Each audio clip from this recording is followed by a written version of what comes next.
A quick note before we begin. This is a fan-made historical analysis, not affiliated with Sega or RGG Studio. The game itself is, in RGG's own words, a Japan that might have existed. A fictionalized world inspired by real eras.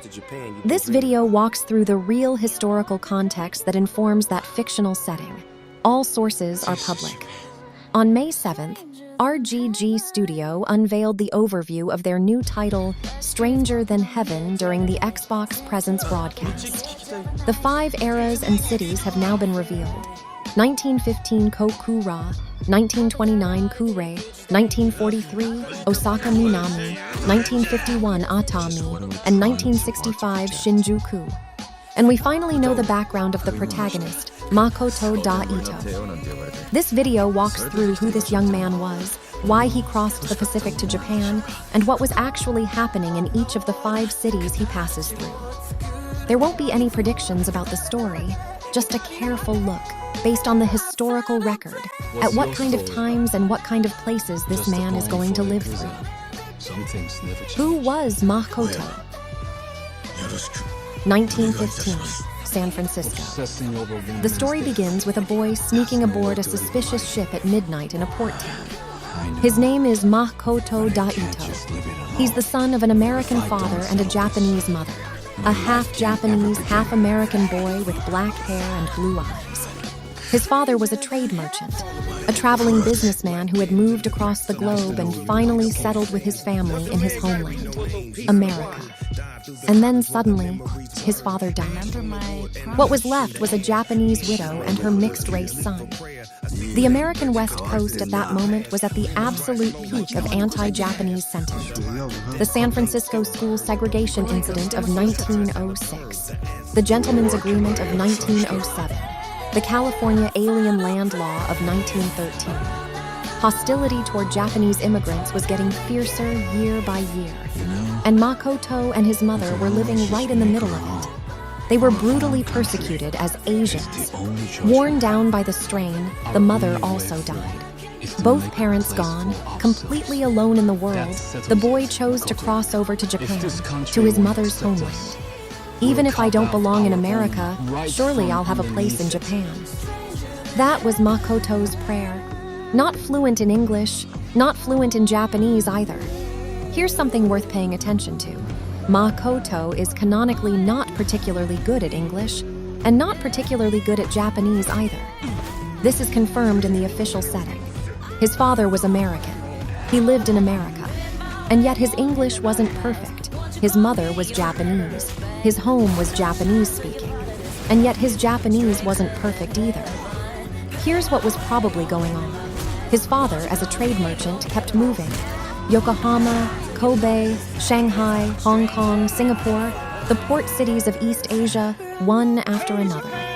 In a life like that, the household language tends to become a kind of Creole, Japanese mixed with the local language and broken English. By the time the family finally settled in America, his mother had never fully mastered English. At home, Makoto spoke mostly Japanese with his mother. But it wasn't quite the Japanese spoken in Japan proper. It was an overseas Japanese, shaped by years abroad. At school, he struggled with English, so he ends up half-formed in both languages. This actually happened all the time in real Japanese-American families of the era. The Kibei, second-generation Japanese Americans who were sent back to Japan for schooling, ran into exactly this wall. The mother's country was a dreamland until he stepped off the boat. A boy of about 15 with nothing but the clothes on his back sneaks onto a smuggling ship. He has no place in America, but surely his mother's Japan will take him in. For Makoto, Japan was the dreamland his mother had described to him over and over. But the homeland that gets passed down in immigrant families isn't really the homeland. It's an idealized country, beautified through the lens of a hard immigrant life. That dream ends the moment he sets foot on Japanese soil. The port he steps into in 1915 isn't the country his mother had told him about. From there, Makoto's 50-year journey begins. 1915, Kokura. So why is the first city Kokura? In 1915, the area around Kitakyushu was one of the most heavily industrialized regions in modern Japan. Right next door in Yawata was the Yawata Steel Works, in operation since 1901 and, at the time, the largest steel mill in Japan. Behind it lay the Chikuho coal field, producing enormous quantities of coal that flowed out through the ports. With the First World War going on, the whole region was booming, and Kokura itself was an army town. The headquarters of the Imperial Army's 12th Division was based here. Munitions, heavy industry, and port labor, all crammed into one place. People at the time called Kokura one of the toughest towns in Japan. What was happening here? Modern industry demanded enormous numbers of workers, but the companies of this era had no real system for gathering labor on their own.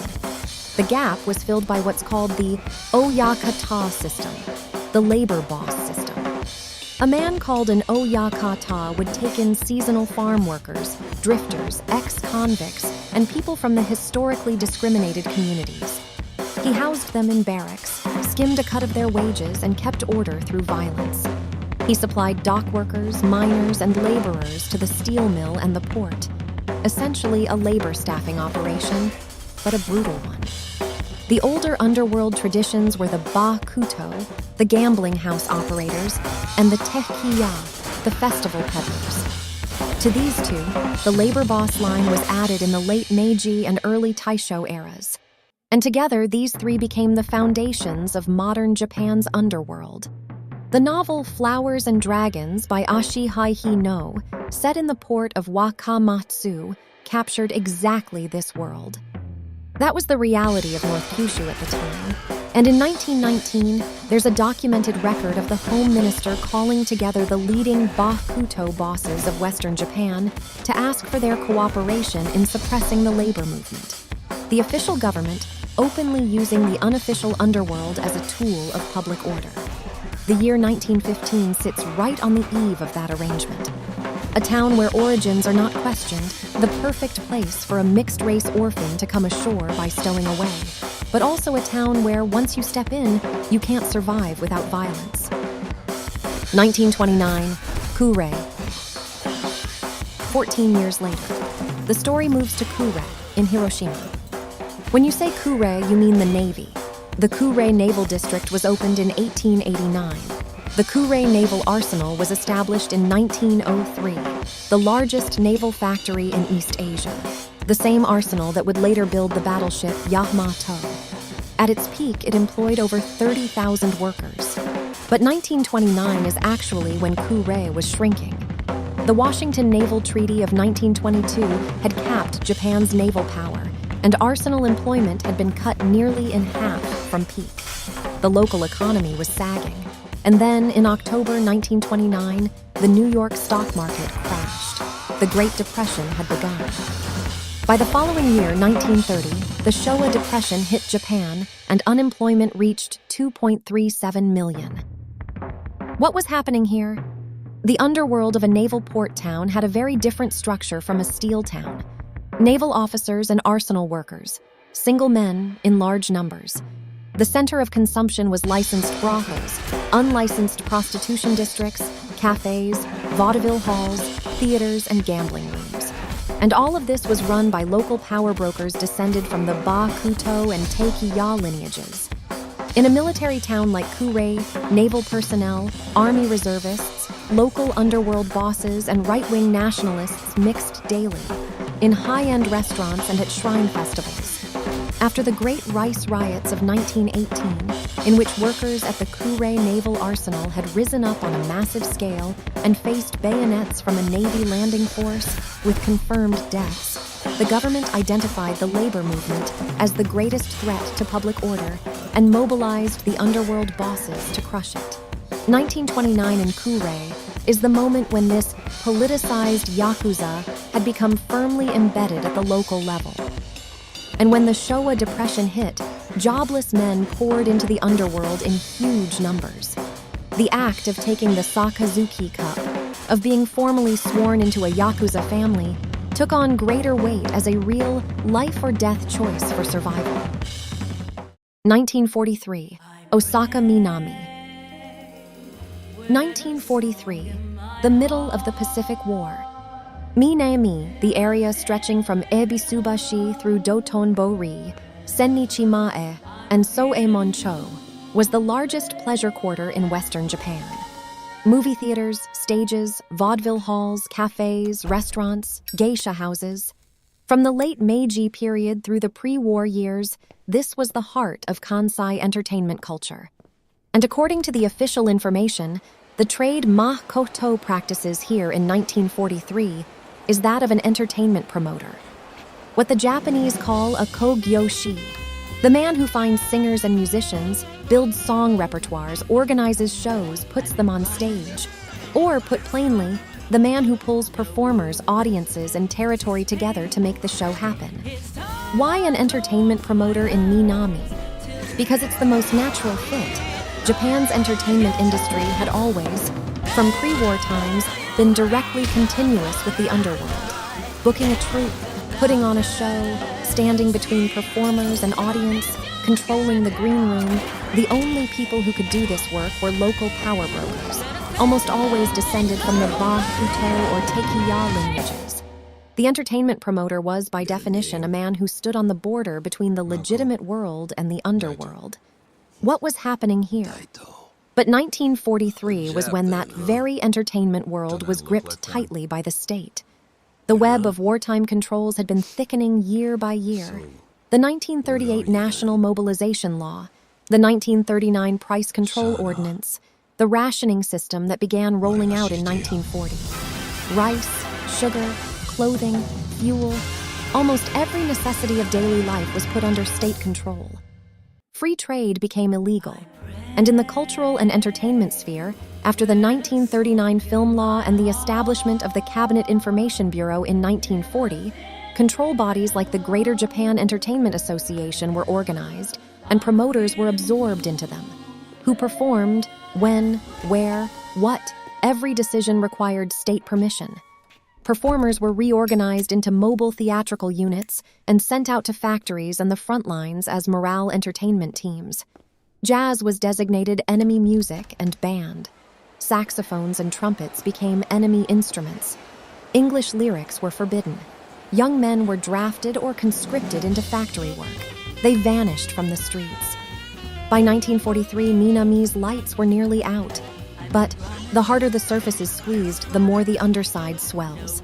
Unauthorized shows, underground vaudeville, salons where band music played in secret, illegal gambling halls, sex trade arrangements. Only the underworld networks that had controlled local turf since before the war could keep these things running. Goods skimmed off the rationing pipeline, military supplies diverted, conscripted laborers managed and disciplined. The entertainment promoter ends up standing at the central node of the underground economy. Most promoters in this period lived a double life. By day, registered with the state's Healthy Entertainment Association. By night, running the band music and the gambling rooms. People often say that post-war Japan's underworld began with the black markets of 1945. That's not quite accurate. The underground networks had already grown fat during the war. When defeat came, they simply emerged from the ruins into the open. When Makoto stands in 1943 Minami as an entertainment promoter, he's standing at the exact center of that moment when the underside swelled. 1951, Atami. The setting is Atami in Shizuoka Prefecture. 1951 is the year the San Francisco Peace Treaty was signed, in September. It would take effect the following April, ending 7 years of Allied occupation and formally restoring Japanese independence, a genuine turning point in modern Japanese history. Atami had been a resort destination for politicians and business leaders since pre-war times. Japan's first long-distance telephone line connecting it to Tokyo had been laid here in 1889. The Imperial Villa was built here. Atami was the back room of the capital. What was happening here? In the years immediately after defeat, every train station in the country had its own black market. These were run by three competing forces: the old Bakuto and Tekiya lineages from pre-war times, demobilized soldiers who had lost everything and set up their own outfits, and the people from the former colonies, Koreans and Taiwanese, who, after defeat, stood outside the reach of Japanese police authority.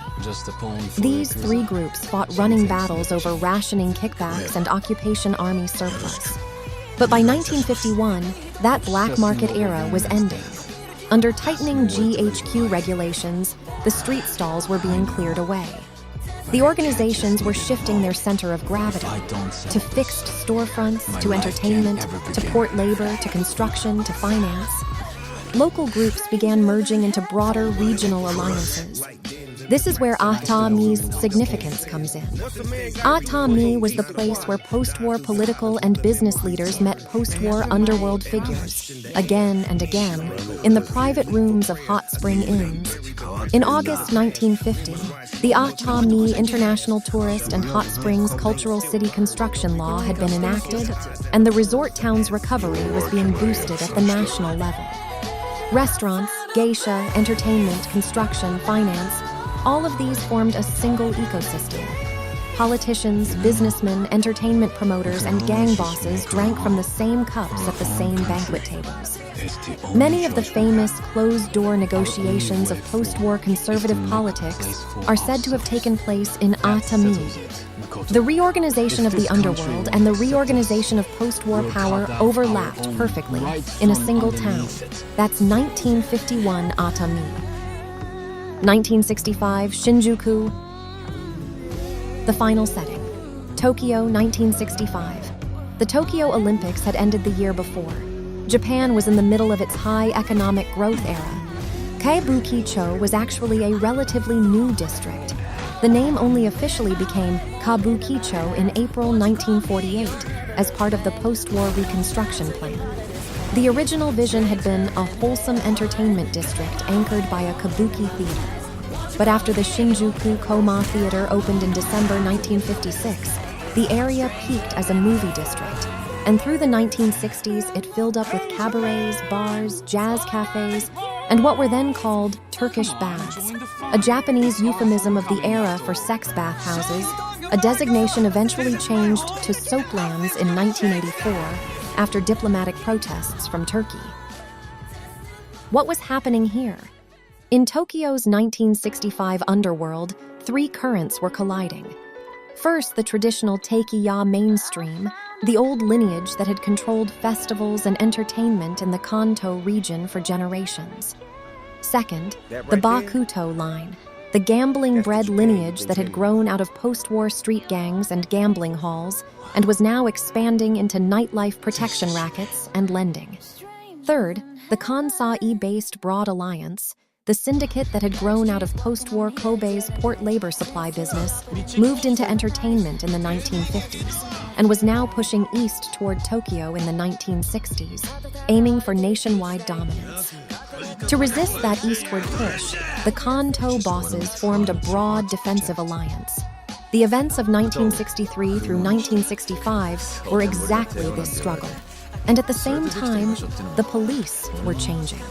In February 1964, just before the Tokyo Olympics, the Tokyo Metropolitan Police set up an organized crime investigation headquarters and launched a nationwide crackdown that became known as the First Summit Operation. For decades, these men had been spoken of as chivalrous outlaws or knightly bosses. Now those words were being formally replaced by a hostile administrative category, Bo-Ryo Kudan, violent crime groups. 1965 sits right on that line. Corporate shareholder meeting extortion, land flipping schemes, entertainment industry shakedowns, illegal lending, these were becoming the systematized revenue streams of the organizations. The underworld lineage that had begun in 1915 Kokura, traveling half a century, finally arrives in Shinjuku. And by the time it gets there, it's no longer the world of chivalrous outlaws. It has become a modern underground economic apparatus, fully integrated into post-war society. What changed over those 50 years wasn't just the streetscape. Summary. We've moved quickly through 5 eras and 5 cities. 1915 Kokura, the Yahwata steelworks, port labor, and the Oyakata system. The three pillars of modern Japan's underworld take shape. 1929, Kuray, the shadow of a military port town, the doorstep of the Great Depression, the politicization of the gambling underworld. 1943, Minami, a wartime economy that fattened the underside, the moment when control on the surface fed swelling beneath. Makoto's trade, entertainment promoter, a man on the border. 1951, Atami, the end of the black market era, the widening of organized networks, and a hot spring town where post-war power deals were made in private. 1965, Shinjuku, high economic growth, and the moment when Bull Ryokudan became the official administrative word for the underworld. For 50 years, a blue-eyed mixed-race boy moves through all of it. A boy with no place in his father's homeland of America. A boy who lost his place in his mother's country of Japan the moment he stepped off the boat. A man not fluent in either English or Japanese, who belonged nowhere, and what he made of his life in these 5 cities. The story itself, I'll wait for the game's release. Today, before that release, I wanted to set down what kind of times and what kind of places this man is going to walk through, based on the historical record. Stranger Than Heaven releases this winter. I hope this gave you some useful context heading into the game. Thanks for watching.